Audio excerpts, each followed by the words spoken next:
see the lumber. What we've done here, instead of putting a column on the bottom, for your free consultation and estimate, or go to one of our websites.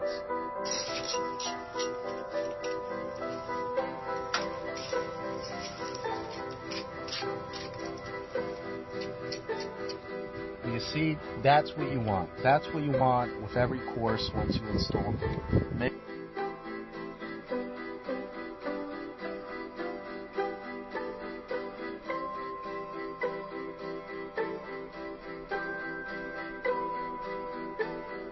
OJ channel, starter strip, straight.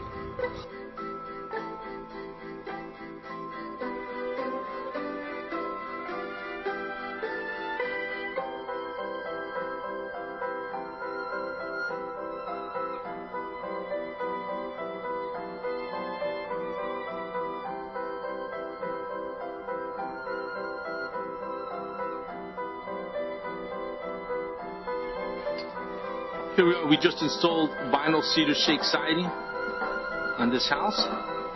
We're on the front now, and as you can see, it was a tear-off. OJ channel, starter strip, straight. Trim board, we're getting a nice look on it. We have some cold molding between the blocks. It's just finishing up right now.